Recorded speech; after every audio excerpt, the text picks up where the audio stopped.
Welcome to part 5 of Let's Play The Legend of Zelda. We now have both the raft and the step ladder, so we're gonna go back to the right side of the map where we started the game to get a few items that we couldn't get before. The raft and the step ladder are pretty much the only items that you ever use to get a heart container in the overworld. And for both it's only one heart container each, all the other heart containers are found by using bombs and the candle. And the dungeons never really have optional heart containers to begin with, they only have the heart container when you defeat a boss, which I guess you could ignore, so it's technically optional. Then again, technically the sword is optional as well. You can go throughout the game without ever picking up the sword, since, well, nothing is forcing you to pick up the sword. I've never really done it myself, since I never really do, like, a self-inflicted challenge run of anything. But you can, and there are plenty of people who've actually done so. I guess the only thing you really need to start off with is getting rupees without needing bombs, then use those rupees to buy bombs, and then, well, from there you just use a lot of bombs. Bombs to kill enemies, to get more bombs, or more rupees to buy more bombs. Then you use those bombs from the rupees from the bombs to buy a candle. And from that point on you just find different ways to kill enemies without using the sword, I guess. The later dungeons do give you some good weapons, so I guess you could do those first and then use those weapons, since you can do the dungeons in almost any order. And I say almost because in the last part we saw that we need the raft from dungeon 3 to get into dungeon 4. Then again, nothing is technically stopping you from getting the raft in dungeon 3 and then leaving the dungeon before technically beating it. I mean, you can use bombs on everything, but that tends to get expensive. Then again, same really goes for potions. You can buy a lot of potions so you don't die, but, well, you have to buy the potions. Actually, I don't think I really mentioned what happens when you die, because not a lot happens when you run out of hearts. You spin around in circles and then you get to try again, either at the beginning of the dungeon, if you were inside a dungeon, or if you die in the overworld, you just start where you started the game in the first place, at the cave where you get a wooden sword. There's no real life system, and I think you even get to keep all the rupees you've collected. Also, I should bring up that The Legend of Zelda was the first game, and for a long time the only game, to really have a save system. Most NES games either didn't save at all, or you could use a password feature to get back to where you were, like Mega Man and Metroid. There might have been a few other games that had a save system on the NES other than Zelda 1 and Zelda 2. But having a NES game with a save feature would mean the price would be jacked up, and the cartridge wouldn't last as long as other NES games, or at least the save feature wouldn't work for all that long. But in other news, we just bought the magical shield for 90 rupees. Now we can block a few magical projectiles, mainly the energy balls that the River Zoras shoot at us in the overworld, and the projectiles that certain enemies in later dungeons will shoot at us. And those enemies are pretty much the only reason I get the shield in the first place. I don't need them for the River Zoras. Also, having this shield means that we can now be afraid of like-likes. Earlier I said that like-likes are nothing to be afraid of just yet, because their special attribute didn't matter yet. Well, that special attribute is to eat your magical shield. So if you happen to get eaten by a like-like and you don't escape fast enough, that means your magical shield is gone and you have to spend 90 rupees to get a new one. But we're not done shopping just yet. You may remember about 4 parts ago we got a bow without arrows, so time to buy the arrows. I don't remember if I brought this up before, but if so I'm just gonna bring it up again. Unlike the bombs, the arrows don't really have an ammo counter. Instead, when you shoot an arrow it costs a rupee. It's also the reason I don't like using the bow and arrow, because I like money. I know it's more so because of space limitations, but if you have to take it seriously, it's kinda weird that using an arrow costs money in the first place. It's kinda like Link doesn't have the sharp bit of the arrow, so he just puts a rupee on top of the wooden stick and shoots that at an enemy. Which really is just a medieval version of rolling up dollar bills, putting it in a gun and shooting that at someone. So at the very least, it's a very generous way of killing a person. But back to what's going on screen. A minute ago we used the step ladder to get a heart container, and now we're using the raft to get a heart container. So the raft will be useless starting right about now. Okay, I don't know what that is all about. Let me try that again. The raft is useless starting now. I think what happened there is I tried to avoid the enemy by going up, so it activated the raft again. The raft was all like, I'm helping! No, raft, you're really not. Back into the infinite void that is Link's back pocket. You know, I can buy the fact that Link can have all these items with him because, you know, video game logic. But would it hurt to give him like a bag or something to hold his stuff in?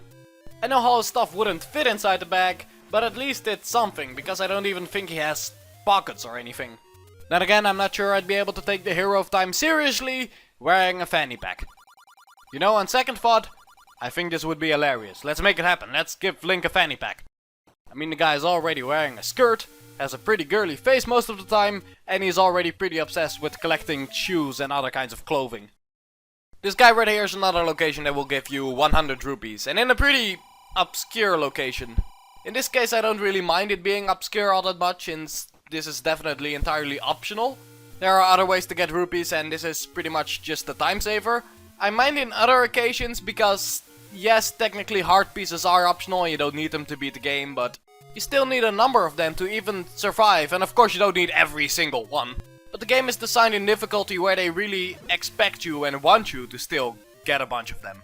So in that way it really isn't optional. I mean, you also have to keep in mind that this sort of game back then wasn't really made to be beaten. This sort of design was more so made to have you communicate with friends, and maybe someone else found something that then he could share with others, and then all that information goes around and you get to slowly find more and more. So it wasn't really designed for one person to find all the secrets. And now I'm going to interrupt myself for a bit because the square we just left is pretty important. That is the Lost Mountains. Once you're in that screen, you can't really leave that screen like you would any other. The only way you can leave is through the left side. Because if you try going up, right or down, you will loop back into the same square, so you're stuck. However, from there you also need to get to the dungeon, so the only way to get to the dungeon is by going up, I think, 3 or 4 times. I think it's 4, so go up 4 times, then you get to the dungeon, and when you're done with the dungeon, just go left when you get back to that square. Now back to what I was saying about the way this game is designed and how it was more so made for people to share information. The thing about that is, that way not everyone is gonna get all the needed information, so there are people who are not gonna be able to finish the game. So I guess you could summarize that sort of design as, it's not the goal that matters, but the journey. Which I understand, but at the same time the journey needs to be working towards a goal. And that is the essence of what a game is. It is playing towards a goal, unless you're talking about MMOs or fighting games where the goal is to beat the other person, but those are all multiplayer games. But if you're talking single player, a game needs to be designed to be working towards an ending. And that's not necessarily easy to design, because you have to strike this balance between helping your player to get to the ending, while also making it challenging so it feels satisfying to get there and feel like you accomplished something. It's providing a challenge while also providing a way to approach that challenge. And like I said, back in the day of this game it was more so for communication's sake. Which I understand, but at the same time, you can't guarantee that sort of thing. And again, I do realize that that wasn't necessarily the case back then, but I feel like even old games should to an extent be judged by today's standards, because people will play it today, and like I'll say time and time again, there's a reason that gaming evolved to that point in the first place. So don't get me wrong, it's not like I expected game designers from back then to know better, because they couldn't have. That sort of thing comes with ages. But at the same time, I'm not gonna judge a game by how it was back then, I'm gonna judge a game by how well it has aged and if it held up well.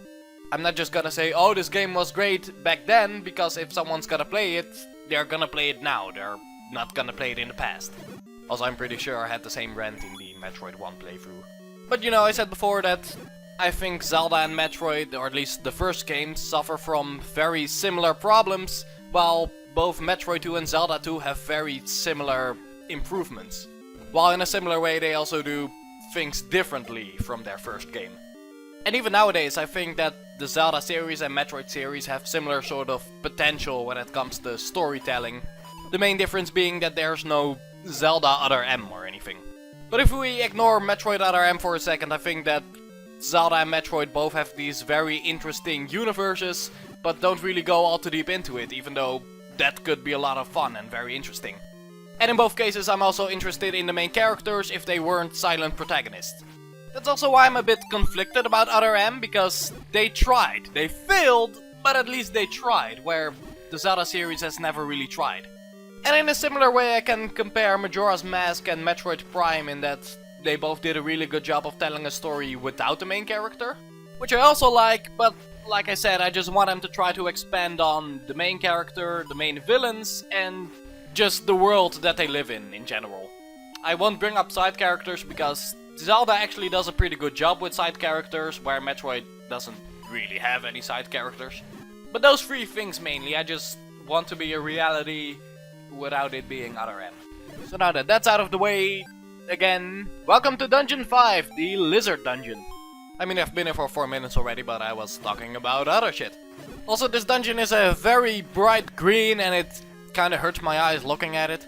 Also, I think this is the first dungeon to introduce those sort of warp points where you go into the basement and suddenly you're in an entirely different place on the map. So sometimes you won't really know where you're gonna— oh god, look at all these blue dark nuts. Thankfully I'm at full health so I can use the magic beam and keep my distance. But yeah, blue dark nuts, pretty much a tougher version than the normal dark nuts. Actually, that goes for all enemies where there's an orange equivalent and a blue equivalent, where the blue ones tend to be tougher.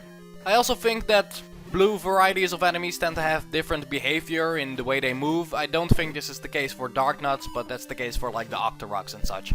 Like the blue Octoroks are slightly faster than the orange Octoroks. Actually, this might also be the case for the dark nuts, though I can't really say I'm sure. Though it's not like they're very fast to begin with.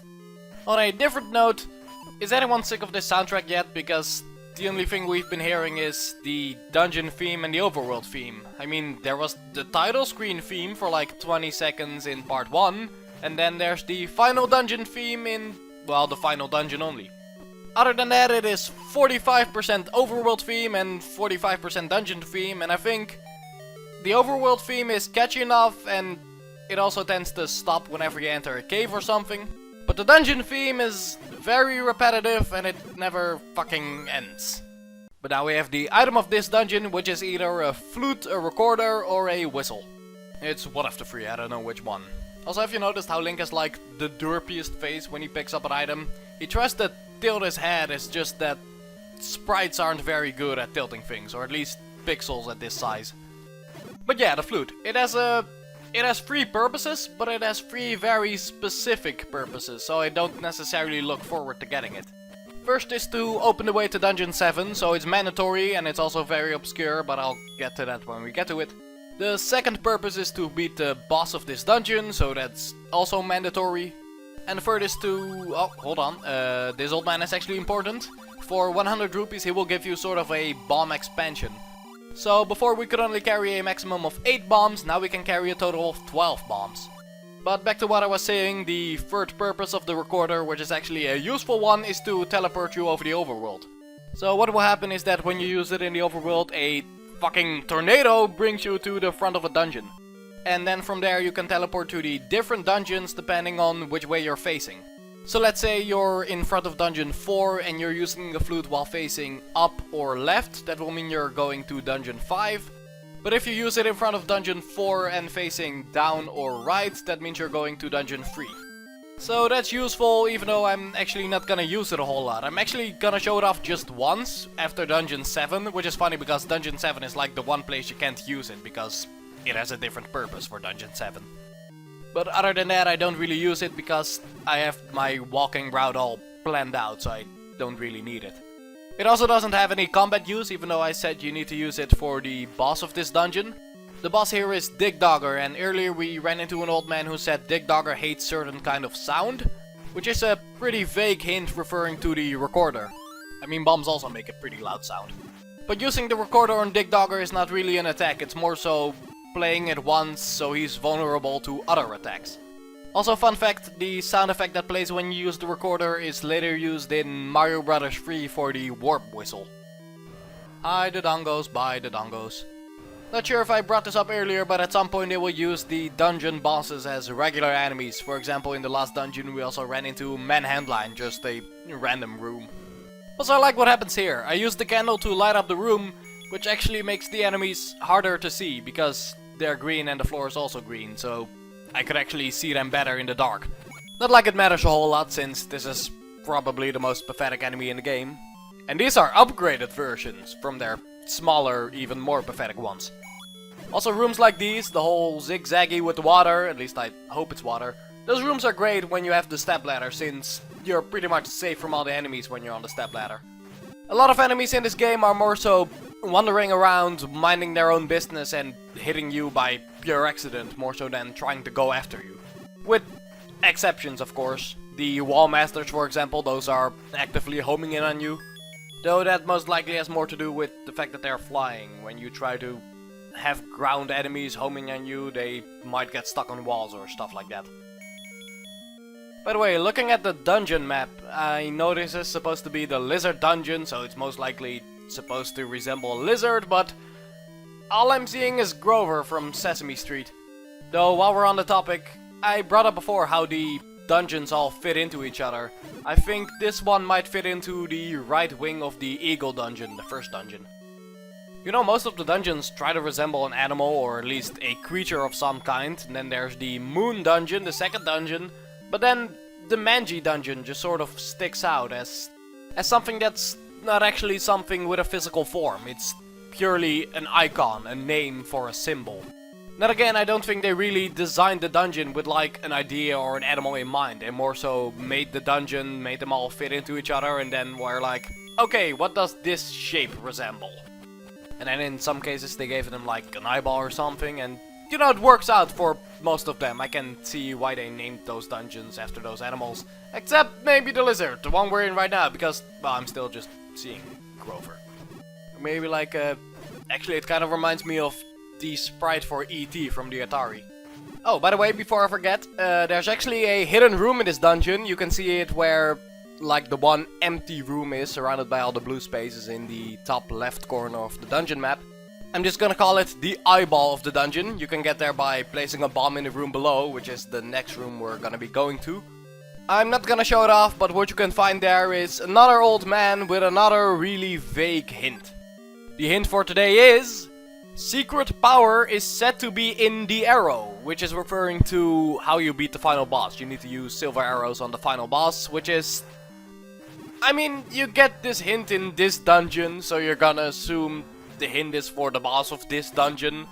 That is only if you even assume that it refers to beating a boss in the first place, because it could also mean the secret power might open the way to a different dungeon. It could mean practically anything, so that hint might as well just say, arrows are important. Oh, by the way, the enemies that are on screen right now, the ones you think look cute until you look up their artwork and you found out they're just noses with ears.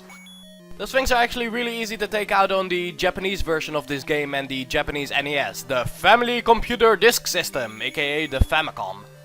Because the Famicom actually had a built-in microphone, and if you were to scream into the microphone, it will instantly kill the pulse voices.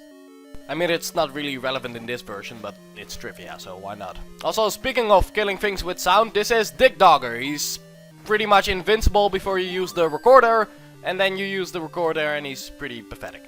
He moves around, you stab him in the eyeball, he doesn't really fight back, he just lets the things around you fire at you. That's about all the time we have for today, so join me next time in part 6 of Let's Play The Legend of Zelda. See you then.